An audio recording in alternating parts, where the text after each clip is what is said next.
Assalamualaikum warahmatullahi wabarakatuh. Pada kesempatan ini saya akan menjelaskan sedikit tentang materi kita yang selanjutnya, yaitu sistem biaya standar. Apa itu sistem biaya standar?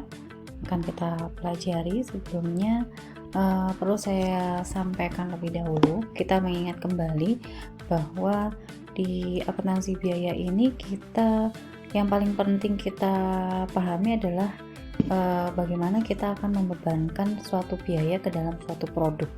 Jadi berapa biaya produksinya. Kalau kita bicara tentang biaya produksi, berarti kita kembali lagi ke 3 komponen biaya, yaitu ada biaya bahan baku, kemudian ada biaya tenaga kerja, dan juga biaya overhead.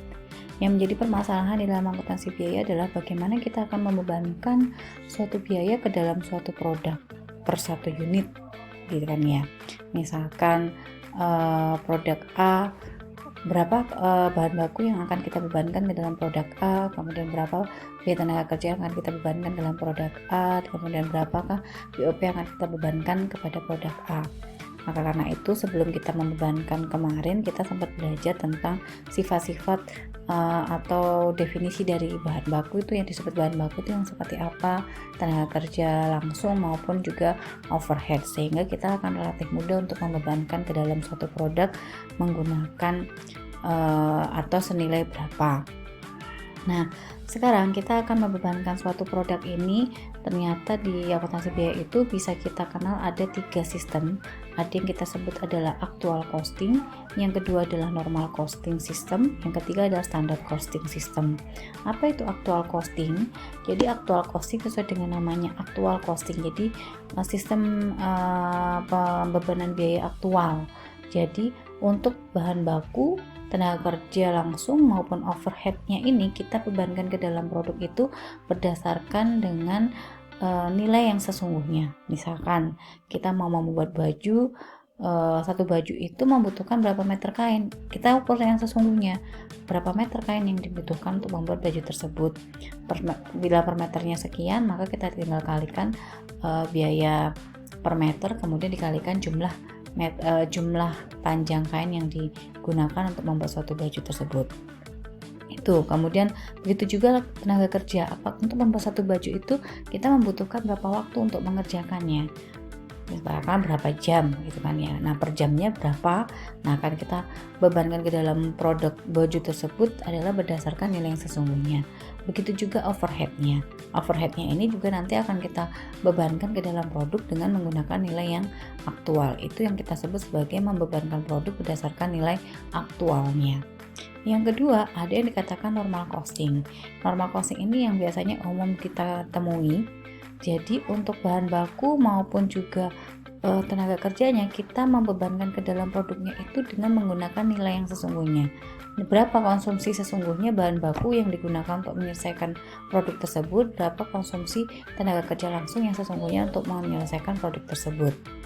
Sedangkan untuk overheadnya kita menggunakan nilai yang dianggarkan atau yang biasanya kita sebut adalah menggunakan tarif.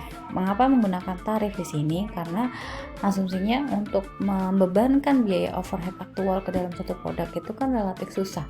Karena kita akan kembali lagi pada pengertian dari BOP sendiri. BOP itu kan adalah biaya overhead pabrik, yang mana dia sifatnya adalah merupakan biaya yang tidak mudah untuk ditelusuri ke dalam suatu produk dan sifatnya juga tidak langsung, seperti itu. Kemudian yang terakhir adalah sistem biaya standar. Nah, ini akan kita pelajari. Jadi standar costing, kita membebankan ke dalam produk itu baik untuk bahan baku, PTKL maupun overheadnya itu menggunakan yang sudah distandarkan. Contoh, pada umumnya atau distandarkan bahwa untuk menyelesaikan satu baju itu menggunakan 1,5 meter.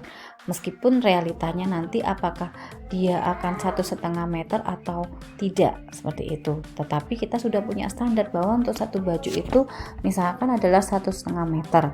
Sehingga nanti untuk menyelesaikan 10 baju harusnya adalah 1,5 meter dikalikan dengan 10 baju, berarti sekitar 15 meter. Meskipun pada sesungguhnya bisa jadi kita menyelesaikan 10 baju itu kan kita motong mungkin nggak sama persis ya, bisa 15,5 meter atau 16 meter atau bahkan kurang, misalkan 14,5 meter. Itu yang sesungguhnya sesungguhnya mungkin 14,5 atau 15,5 seperti itu. Tetapi kalau dengan kita membebankan ke dalam produknya dengan standar, maka 10 baju itu ya sudah kita langsung bebankan berapa bahan baku yang kita bebankan untuk 10 baju itu, karena distandarkan tadi untuk satu baju adalah 1,5 meter, maka untuk 10 baju itu berarti jumlah bahan baku yang dikonsumsi adalah sebesar 15 meter seperti itu.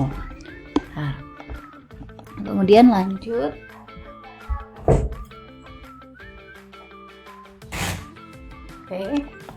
kita lanjut.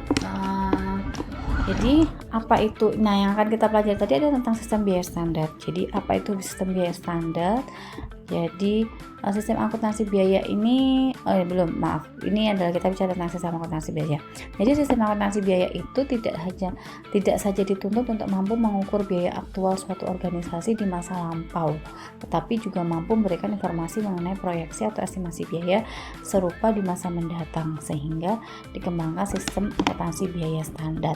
Jadi sistem biaya akuntansi standar ini harapannya bisa kita gunakan untuk pengambilan keputusan masa datang. Seperti yang saya jelaskan sebelumnya di materi perilaku biaya, bahwa kita mengenal ada yang namanya cost estimation dan juga cost prediction. Jadi harapannya dalam akuntansi biaya itu kita tidak hanya mengestimasi berdasarkan data historis, tapi kita mampu memprediksi biaya-biaya ke depannya itu seperti apa. Nah, salah satunya itu adalah dengan menggunakan sistem biaya standar itu.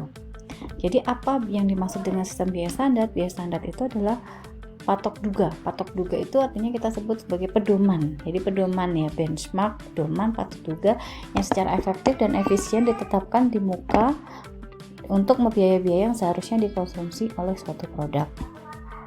Biaya standar adalah biaya yang ditentukan di muka yang merupakan jumlah biaya yang seharusnya dikeluarkan untuk membuat satu satuan produk atau untuk membiayai kegiatan tertentu di bawah asumsi kondisi ekonomi, efisiensi, dan faktor-faktor lain tertentu.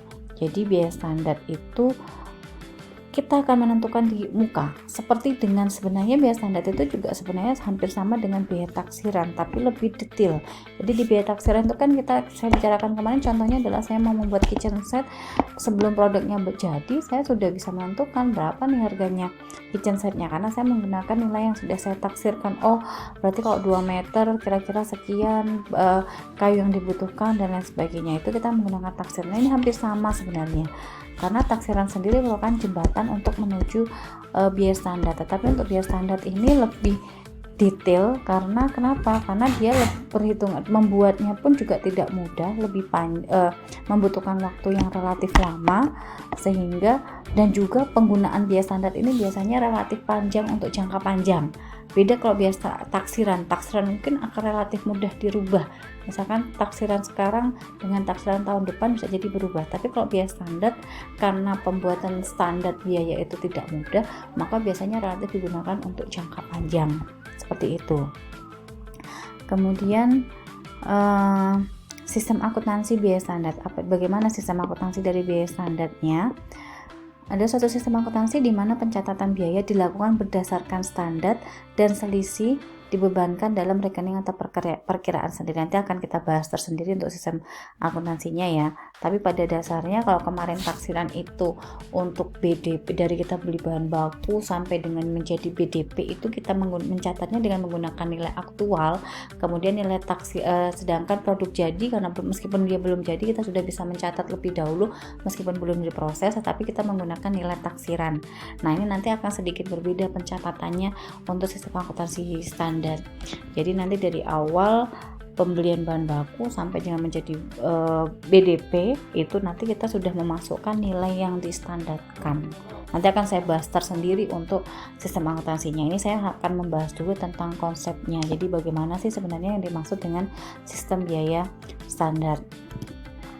Jadi ada beberapa keuntungan sistem biaya standar. Yang pertama adalah dapat dijadikan pijakan untuk perbandingan biaya atau melakukan benchmarking ya. Kedua, perhitungan biaya standar diikuti dengan analisis varian. Jadi nanti di biaya standar ini kita akan mengenal yang namanya analisis varian. Apa itu analisis varian? Varian itu adalah selisih. Jadi karena tadi saya mencontohkan bahwa saya ada pesanan 10 baju, karena karena standarnya satu baju itu menghabiskan 1,5 meter kain, maka 10 baju itu sudah kita standarkan. Harusnya secara standar untuk memproduksi 10 baju itu adalah 15 meter, karena per satu bajunya adalah 1,5 meter kain, gitu kan ya. Tetapi pada kenyataannya mungkin bisa jadi kan ada selisih ya, namanya kita mengukur itu kan kadang tidak persis betul gitu kan ya, maka bisa kurang bisa lebih. Nah, selisihnya itu tadi bisa jadi 10 baju itu ternyata menghabiskan 14,5 meter kain atau hanya 14 meter kain gitu kan ya, atau bahkan lebih 15,5 atau 16 meter kain. Nah, berarti kan ada selisih dengan yang distandarkan. Kita standarnya kan harusnya 10 baju tadi adalah 15 meter, tapi realitanya berapa. Nah, itu yang akan kita lakukan analisa. Jadi yang paling penting di biaya standar itu adalah kita akan menganalisis variannya atau selisihnya tadi antara yang kita standarkan dengan yang sesungguhnya terjadi. Apakah selisihnya terjadi itu nanti terlalu banyak dan ataupun terlalu banyaknya itu terlalu sedikit. Nah, itu yang biasanya akan dilakukan analisis sebagai pengambilan keputusan bagi manajemen. Jadi varian ini sendiri nanti juga dapat dijadikan alat untuk penilaian kinerja sehingga memotivasi karyawan. Mengapa demikian? Jadi selisih tadi itu digunakan untuk menganalisis kinerja juga. Contohnya adalah seperti ini. Misalkan anggap saja kita harusnya menyelesaikan ada pembangunan rumah properti gitu misalkan. Jadi properti rumah kita harusnya satu rumah itu selesai dalam waktu 4 bulan gitu kan ya. Tetapi ternyata 4 bulan, tetapi ternyata dalam kenyataannya baru selesai 5 bulan. Nah, ini kan berarti ada selisih kan ya. Secara itu kan berarti kita bicara tentang biaya tenaga kerja langsung. Nah, biaya tenaga kerja langsung itu kan secara standarnya kita sudah menstandarkan 4 bulan, tapi ternyata hanya selesai dalam waktu 5 bulan. Ternyata baru selesai dalam waktu 5 bulan. Berarti kan ada selisih sebesar 1 bulan, selama 1 bulan. Nah, ini yang akan kita analisis tuh, kok lama banget, harusnya kan selesainya 4 bulan, tetapi kenapa baru selesai 5 bulan. Nah, bisa jadi nanti kita bisa melihat, ternyata selama ini tukangnya yang harusnya datang jam 8, ternyata dia baru datang jam 9. Jam 12 istirahat, harusnya jam 1 sudah baru mulai mengerjakan lagi, jam 2, jam 3 sudah pulang gitu kan ya. Atau ternyata pekerjaannya relatif banyak nongkrongnya, banyak ngerumpinya, banyak rokokannya gitu dibandingkan dia bekerja. Nah, ini yang menjadi salah satu di varian tadi atau selisih tadi bisa kita gunakan sebagai penilaian atau menilai kinerjanya. Nah, selain itu juga selain menilai kinerja juga nanti akhirnya akan dapat memotivasi karyawan, karena kita bisa melihat misalkan salah satu contohnya kalau ini bisa diselesaikan tepat waktu 4 bulan maka nanti akan dapat bonus gitu kan, bonus atau komisi misalkan.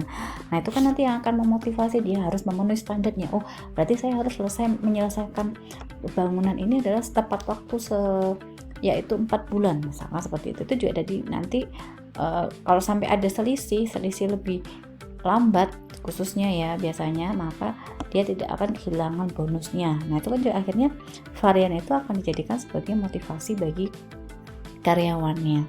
Kemudian yang keempat, penggunaan standar dalam penentuan harga produk menyebabkan biaya produk yang lebih stabil dibandingkan dengan penggunaan biaya aktual. Ini, kalau kita sudah menggunakan standar, maka nanti kita membebankan ke dalam produknya itu relatif lebih stabil.